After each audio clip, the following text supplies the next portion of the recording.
They call it the dismal science. Economics, that is. British historian Thomas Carlyle coined the phrase in 1849, and it has stuck. Carlyle was by no means the only person of his day who could have coined the phrase. Others might well have coined it at any time. But its staying power is a testament to perhaps the fundamental insight in economic thought. Hello, I'm Stuart Baskin, pastor of First Presbyterian Church of Tyler, Texas. And this is your daily devotional for Tuesday, February 3rd, 2026. When you get right down to it, economics is about the study of scarcity, about how to distribute scarce resources in the fairest possible way. Of course, the argument is what counts as fairness. Many of the greatest technological innovations of our day are great precisely because they have enabled us to increase our efficiency in production, enabling us to create more and more goods from finite resources.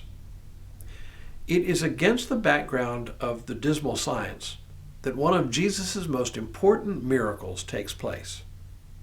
The story is told in various places throughout the Gospels. Jesus has been on a journey to the northwest of Galilee and has now returned to the region around the Sea of Galilee. People have gathered around him somewhere outside of the towns that dot the region. Here's how Mark tells the story. In those days, when there was again a great crowd without anything to eat, he called the disciples and said to them, "I have compassion for the crowd, because they have been with me now for 3 days and have nothing to eat.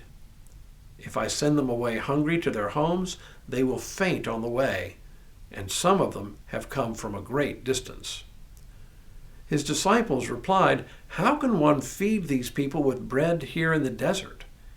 He asked them, "How many loaves do you have?" They said, 7. Then he ordered the crowd to sit down on the ground, and he took the 7 loaves, and after giving thanks, he broke them and gave them to his disciples to distribute, and they distributed them to the crowd. They also had a few small fish, and after blessing them, he ordered that these too should be distributed.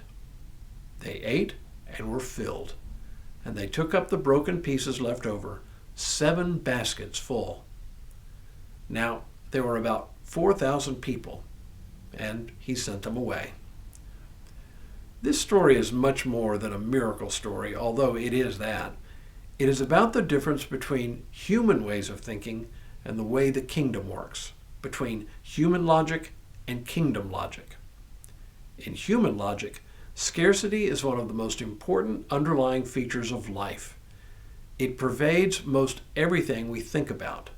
Do I buy this or that? Because I can't necessarily have both. And so I have to choose. And no matter how wealthy we are always faced with this kind of choice. It is a choice forced upon us by scarcity. By contrast, the kingdom is not about scarcity, it's about abundance.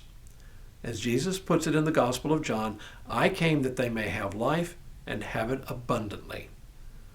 This story of the feeding of the 4,000 and its close companion, the feeding of the 5,000, are object lessons about the kingdom.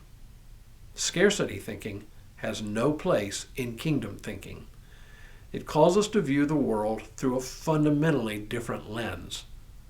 That doesn't mean that we'll magically suddenly have everything we could possibly want in life, at least in material terms. This is not magical thinking, after all, but it's also not about economics. When Jesus gives thanks over the bread and fish and gives them to the crowd, to the disciples to distribute to the crowd, it turns out that what the disciples thought was a comically small amount of food turned into a feast with leftovers. The kingdom isn't really about having more stuff. It's about recognizing that we have everything we need and enough left over to share. It's about love, the one thing in life that increases the more it is shared. The dismal science, economics, is dismal because it thinks in terms of scarcity. Kingdom thinking is joyful because it thinks in terms of abundance. So, scarcity or abundance, it's your call. I choose abundance. Now may God continue to bless you and keep you in all that you do this day and in all the days ahead.